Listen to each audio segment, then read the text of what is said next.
வணக்கம். நான் உங்கள் அன்பான சயின்டிபிக் வேதிக் அஸ்ட்ராலஜர் அஸ்ட்ராலஜி பேசுகிறேன். நல்லது நினைப்போம், நல்லதே நடக்கும். தொடர்ந்து நம்மளோட வீடியோஸ் எல்லாம் பார்த்துட்டு இருப்பீங்க நம்புறேன். அறிவியல் சார்ந்த ஜோதிட கருத்துக்களை எந்தவித மூடமைக்கு போகாமல் எதையும் மிகைப்படுத்தாமல் உள்ளது உள்ளவாறு பார்த்து கொண்டிருக்கிறோம். நம்மளுடைய பூர்வ ஜென்ம கர்மா எப்படி இந்த வாழ்க்கையில் சாதகமான சம்பவங்களாகவும் சாதகமற்ற சம்பவங்களாகவும் ஒளி தத்துவ அடிப்படையில செயல்பட்டு கொண்டிருக்கிறதுங்கிறத நம்ம பார்த்து கொண்டிருக்கிறோம். அதுக்கு முன்னாடி நம்மளோட சேனல் ஃபர்ஸ்ட் டைம் வரவங்க மறக்காம சப்ஸ்கிரைப் பண்ணுங்க, ஃப்ரெண்ட்ஸ் அண்ட் ரிலேட்டிவ்ஸ்க்கு ஷேர் பண்ணுங்க. இப்ப பாத்தீங்கன்னா ரிஷப ராசிக்காரர்களுக்கு 2025 ஜனவரி மாதம் எப்படி இருக்க போகுதுன்னு பார்க்கும் பொழுது ஆண்டு கிரகம் என்று சொல்லப்படுகிற குரு ராசியிலேயே நீடித்திருக்கிறார். தொடர்ந்து 7ஆம் இடம், 5ஆம் இடம், 9ஆம் இடத்தை பார்த்து நல்ல பலன்களை நீடித்து கொடுக்கக்கூடிய அமைப்பு உண்டு. அந்த குருவின் பயிற்சி எந்த ஒரு அமைப்பும் ஜனவரி மாதம் இல்லை. ஆண்டு கிரகத்தின் பயிற்சியே ஜனவரி மாதம் இல்லாமல் இருப்பது ஒரு சிறப்பு.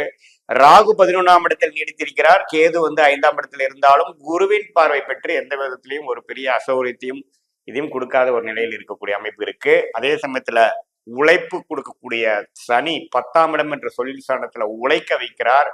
கடுமையாக நம்மளுடைய வாழ்வாதாரத்தை நிலைநிறுத்தலுக்காகவும் உயர்வை நோக்கியும் உழைக்கக்கூடிய ரிஷபராசிக்காரர்கள் ஜனவரி மாதமும் அதே தொடர்ச்சியான சில பலன்கள் கொடுக்கக்கூடிய அமைப்புகள்.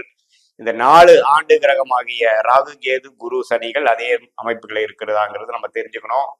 மாத கிரகத்தை பார்க்கும் பொழுது சுக்கிரன் என்று சொல்லப்படுகிற ரிஷபராசியோட அதிபதி இப்ப எப்படி இருக்கிறாருன்னா கும்பம்.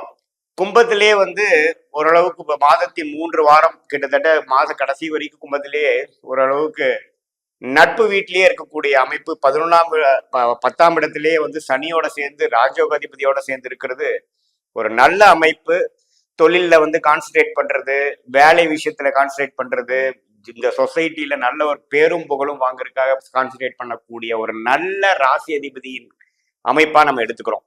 ஏன்னா அவர் ராஜயோகாதிபதியோட சனியோட சேர்ந்து இருக்கிறதுனால கண்டிப்பா கொஞ்சம் வாழ்க்கையில முன்னேறக்கூடிய கிளாரிட்டி நிறைந்த தாட் ப்ராசஸாகவும் ஒரு எண்ணங்கள் நிறைந்த ஒரு விஷயமாகவும் உத்வேகத்துடன் செயல்படக்கூடிய ஒரு மாதமாக கண்டிப்பாக இருக்கக்கூடிய அமைப்பு இருக்கு.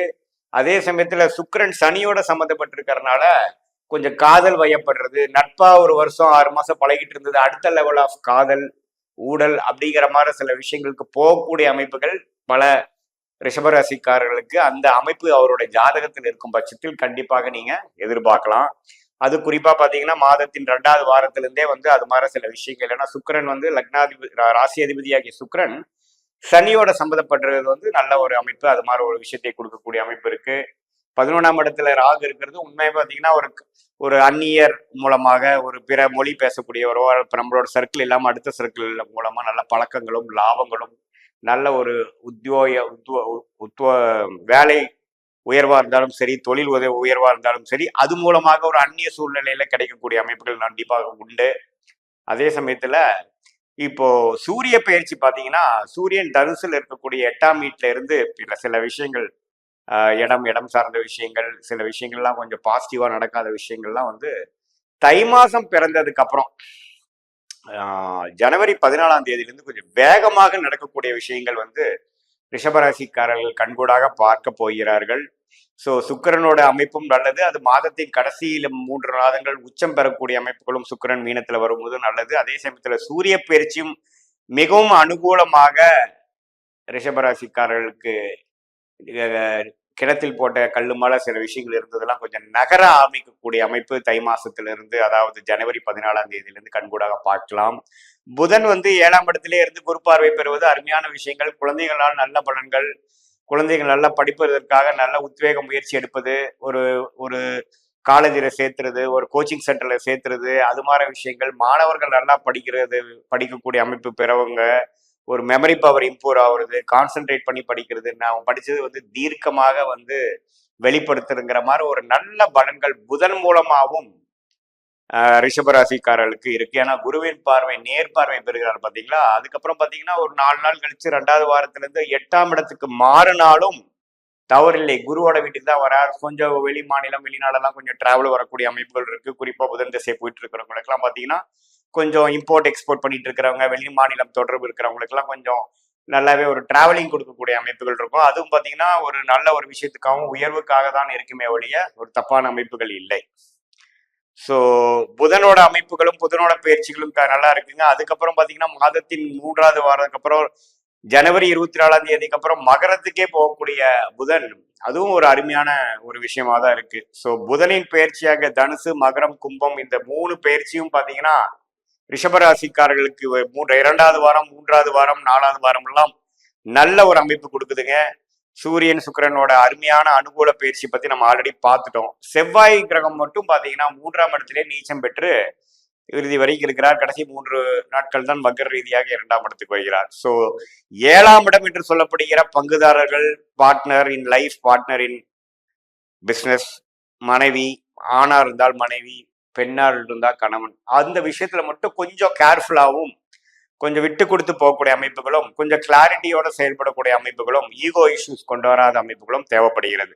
ஏன்னா 7ஆம் வீட்டு அதிபதி மட்டும் நீச்சம் பெற்று வலிமை குறைவாக இருக்கிறதுனால நம்ம கொஞ்சம் அவசரமா நம்ம சிலது செயல்படுறது, கொஞ்சம் கோவப்படுறது, அல்லது நம்ம மனசுல இருக்கிறத தீர்க்கமா சொல்றதெல்லாம் கரெக்டான முறையில ரிசீவ் ஆகாம சில எதிர்மறையான சில விஷயங்கள் கொடுக்கக்கூடிய அமைப்புகள் உண்டு. ஸோ அந்த ஒரு அம்சம் மட்டும் ரிஷபராசிக்காரர்கள நண்பர்கள், பங்குதாரர்கள், குடும்பத்தினர்களோட கொஞ்சம் அனுசரணையாக போகக்கூடிய அமைப்புகள் தேவைப்படுகிறதே ஒழிய இதுல தொழில் விஷயமா இருக்கட்டும், வேலை விஷயமா இருக்கட்டும், படிக்கிற விஷயமா இருக்கட்டும், அல்லது வெளிநாடு வெளிமாநிலம் சம்பந்தப்பட்ட விஷயங்களாக இருக்கட்டும், எல்லாமே ஓரளவுக்கு நல்ல ஒரு பாசிட்டிவான அமைப்புகள் இந்த அக்டோபர், நவம்பர், டிசம்பர் 2024 ஒரு மாதிரி சில இதெல்லாம் ஸ்லோவா நடந்துட்டு இருந்த மாதிரி ஒரு அமைப்புகள் இருந்தாலும் இந்த தை மாசம் பிறந்ததுக்கு அப்புறம் கிரக அமைப்பு எல்லாமே அனுகூலமாக இருப்பதனால் அடுத்த வரக்கூடிய ஏப்ரல் 2025 11ஆம் இடத்துக்கு போகக்கூடிய சனி பயிற்சி மிகவும் அற்புதமான ஒரு சனி பயிற்சியாக ரிஷபராசிக்காரர்களுக்கு இருப்பதனால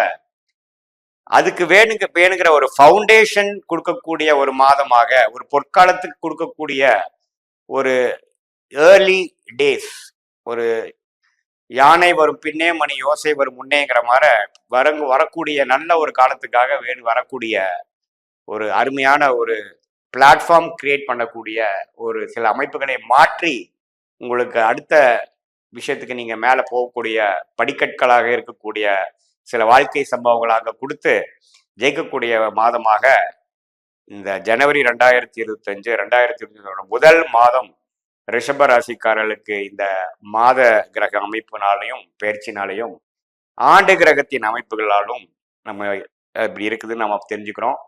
இது பாத்தீங்கன்னா பொதுவான ஒரு பலன்களே தவிர இது உங்களுடைய ஜென்ம ஜாதகத்துல தசாபுக்திகள் எப்படி போய் கொண்டிருக்கிறது, உங்க லக்னம் எப்படி, லக்னாதிபதி எப்படி இருக்கு, இதெல்லாம் பார்த்து இந்த கோச்சாரம் நம்ம பேசினப்ப எக்ஸ்பிளைன் பண்ண கோச்சாரத்தையும் நம்ம ஒப்பிட்டு மிக்ஸ் பண்ணி நம்ம பார்க்கும் பொழுது உண்மையுமே துல்லியமான வாழ்க்கை ப்ரெடிக்ஷன்ஸ், நீங்க டெசிஷன் எடுக்கிறதுக்கு வேணுங்கிற ஒரு துல்லியமான சில விஷயங்கள் நம்ம எடுக்கலாம் அப்படிங்கிறத நேயர்கள் தெரிஞ்சு கொள்ள வேண்டும். ஸோ மீண்டும் மற்றொரு காணொலியில் சந்திப்போம். நன்றி, வணக்கம்.